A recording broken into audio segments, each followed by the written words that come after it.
Hi guys, welcome back, and I'm so sorry this video has taken me so long to record and put up, but I've had my baby and obviously that has been my priority, and it has been really hard to find time to just sit down and record and do this video.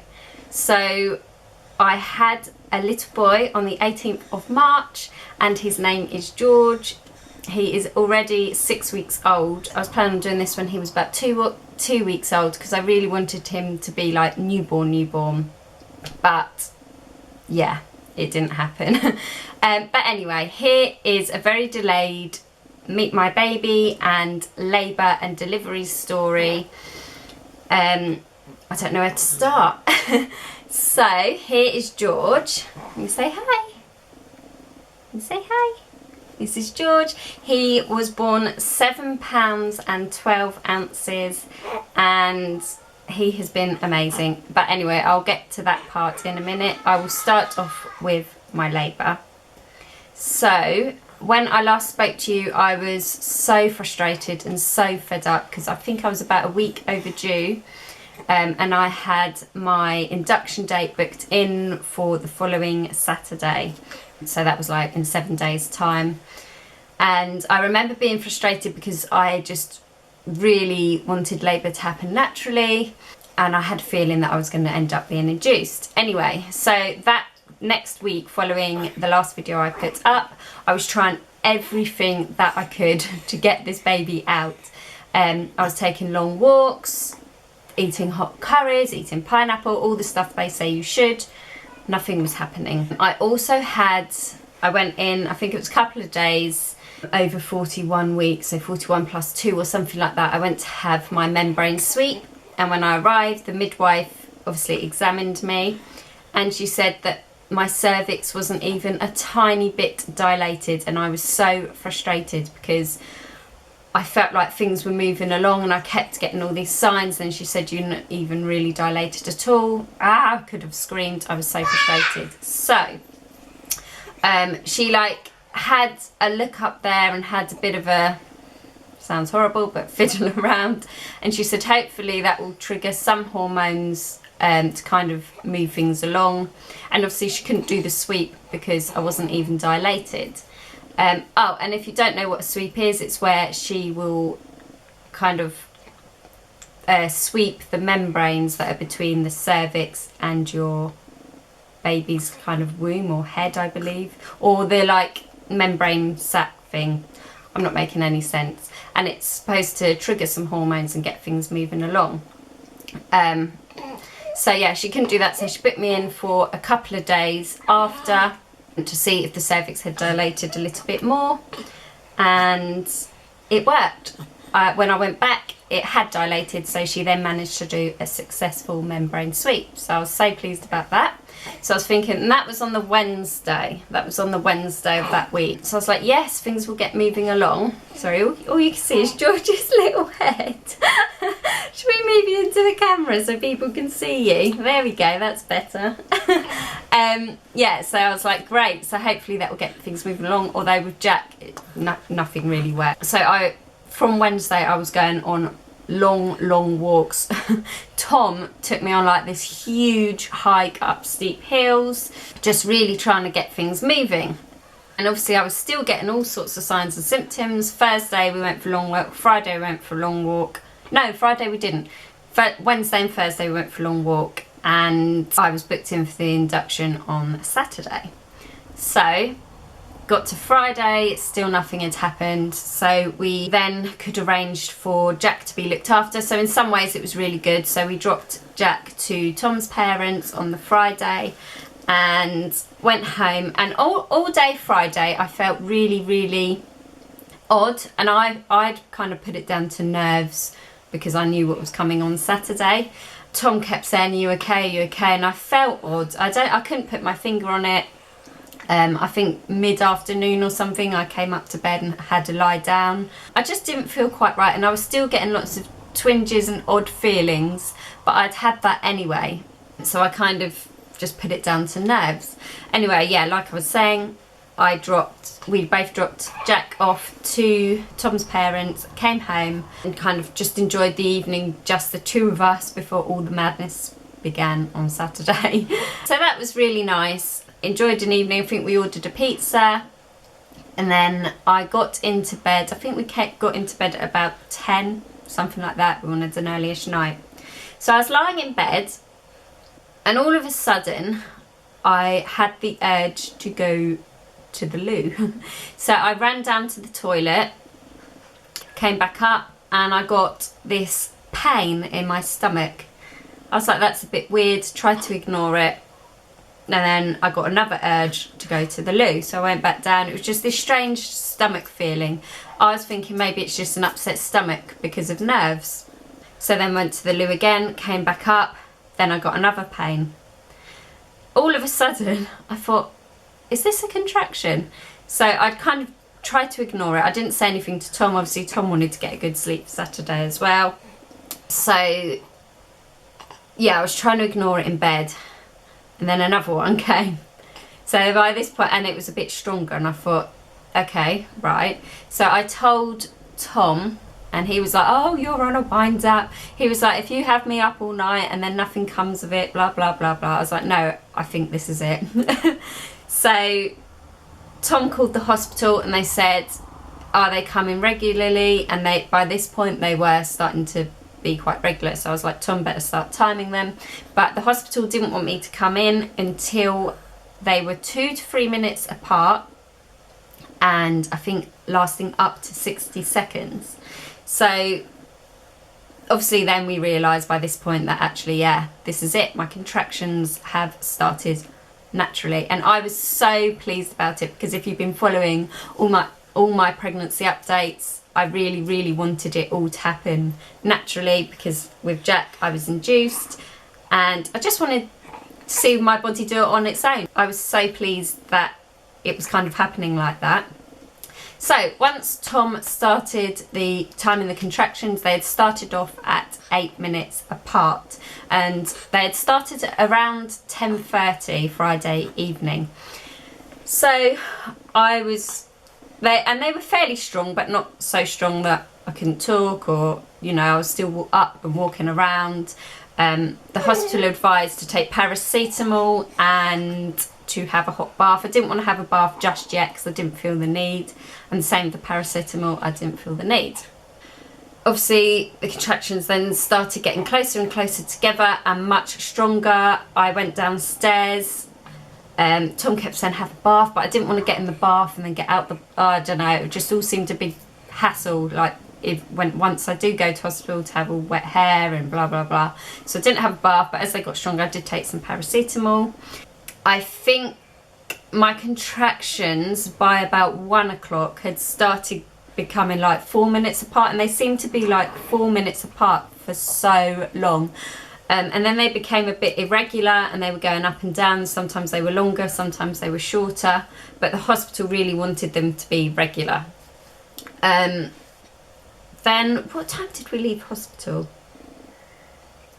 All of a sudden, basically, Tom was messing about and he was trying to make sure we got all the hospital bags ready. And then all of a sudden, I just felt them getting really, really strong. And I turned around to Tom and said, no, I've got to go to hospital. I need painkillers, basically. And they all of a sudden just dropped to like 3 minutes apart. So Tom was like, right, let's get you to hospital. So we finally, on our way to hospital, I was dreading the car journey, absolutely dreading it.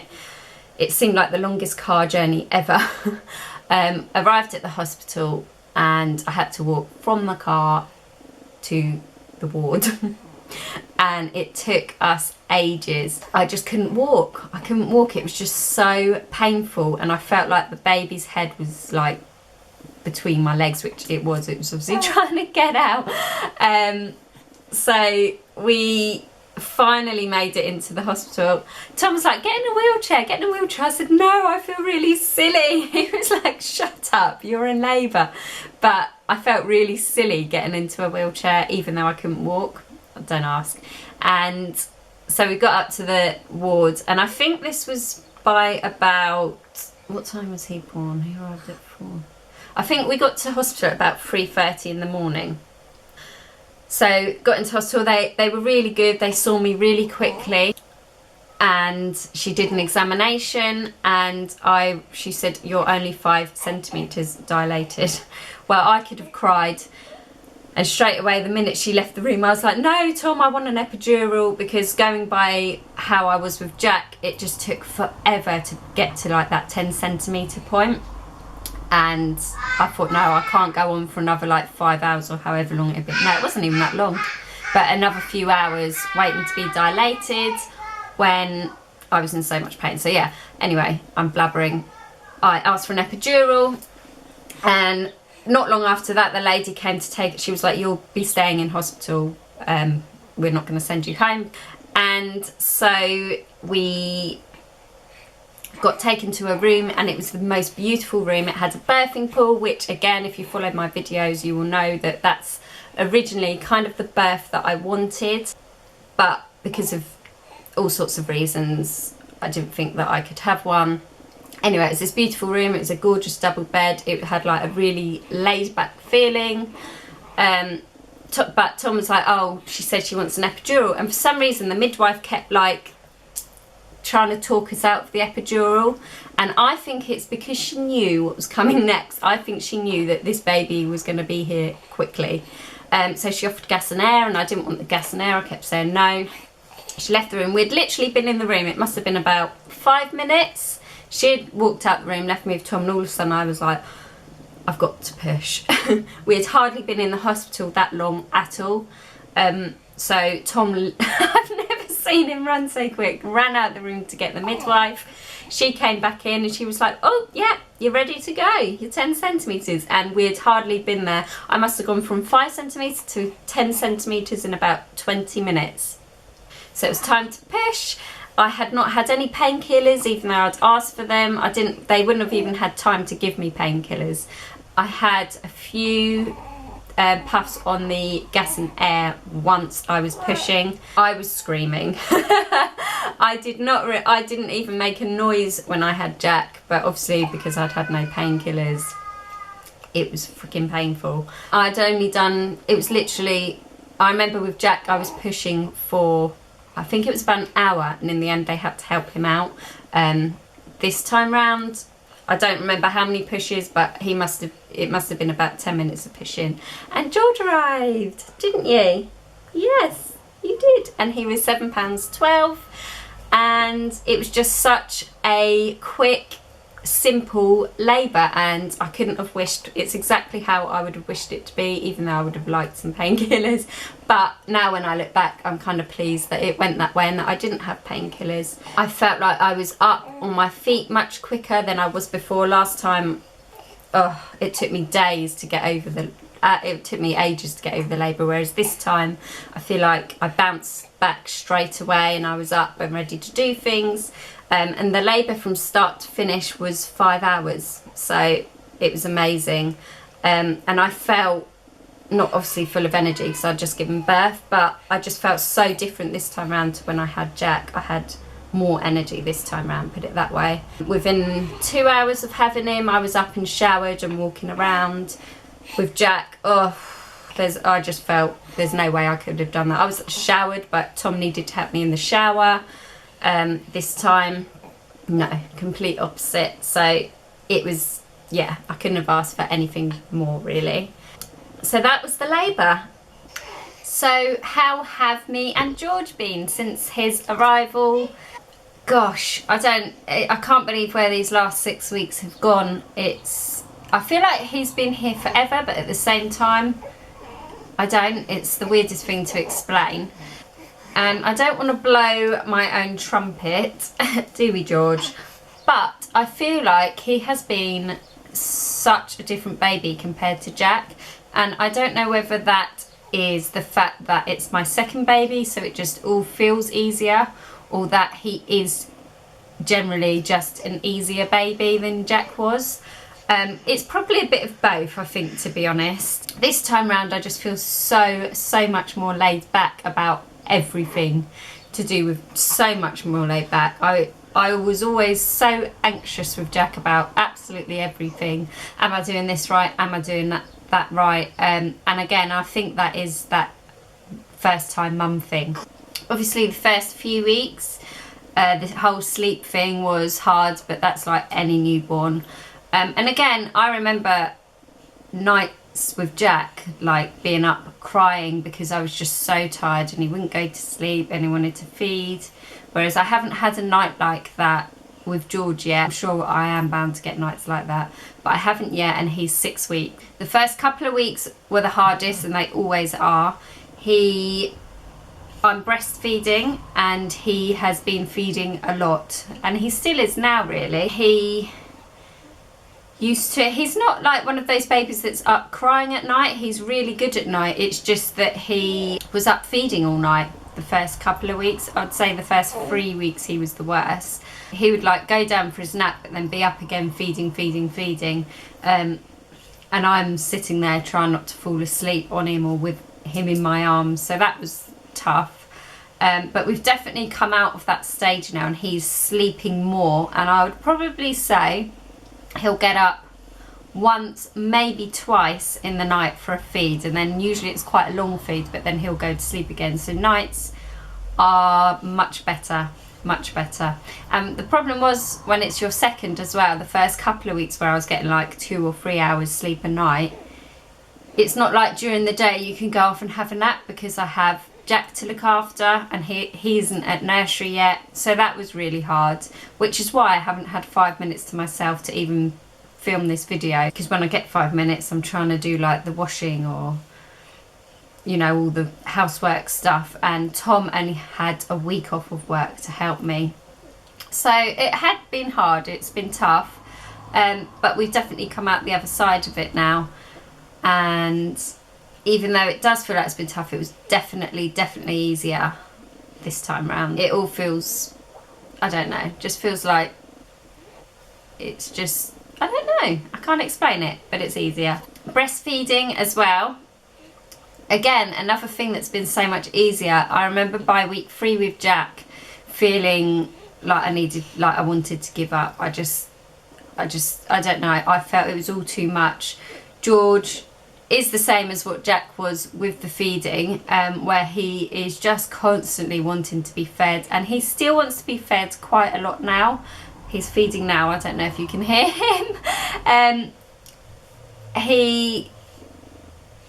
He's feeding a lot, and I need to speak to, we do a 6-week check, so I need to speak to the midwife and the doctor, see if it's normal. I think it is, and he's growing fine. But it's hard because he doesn't give you a break, and I'm losing complete track of what I was saying. Going back to what I was saying, by 3 weeks with Jack, I was ready to give out, and by the 4th week I'd started him on bottles and formula milk. Whereas this time round, I haven't once thought that I want to give up yet, and he is 6 weeks. So that is good. Breastfeeding seems to just be working this time around. They say that though, don't they? They say sometimes it will work, sometimes it doesn't. I'm not putting myself under any pressure. I'm not giving myself a set time that I want to breastfeed for. I just want to see how it goes. If I feel at some point that I want to put him on formula, then I will. But for now, it seems to be working really well for us all, which I'm so happy about, because I really did want it to. So yeah, we'll see how that goes. What else? He hasn't been weighed for quite a while. He is due. The problem we've had is, well, at first he was weighed and he lost quite a bit of his birth weight, and then he did manage, I think by his 2nd or 3rd week he got back up to just over his birth weight, which was about 8 pounds, and we haven't had him weighed since then, so it's been quite a while. I was meant to get him weighed this week, but Jack has come down with the chicken pox, so we haven't been able to leave the house. And then last week it was Jack's first week at nursery, so we couldn't go there, so I'm going to try and get him weighed next week and also discuss the breastfeeding and stuff. And I don't really think there's much else back to report on George. Like I said before, I feel like because I had quite an easy, straightforward labour, that I've bounced back really quickly. And again, like I said, I'm finding it all much easier this time round. And I think part of the reason is because of that labour. I'm due my 6-week check, but I'm going to have to book that in for next week because we can't leave the house at the minute. I started exercising again at about 3 weeks, and I know they say you should wait until you've had your 6-week check and get signed off by the doctor, but I feel fine. I've been taking it really easy, don't get me wrong, but I've just been missing my exercise so much. It's really good to be getting back into that, and also I'm feeling a bit of pressure to get back into shape because me and Tom are getting married in 6 weeks. I don't want to feel under pressure, but I am. I know you shouldn't, but you know, I feel ready, so it's all good.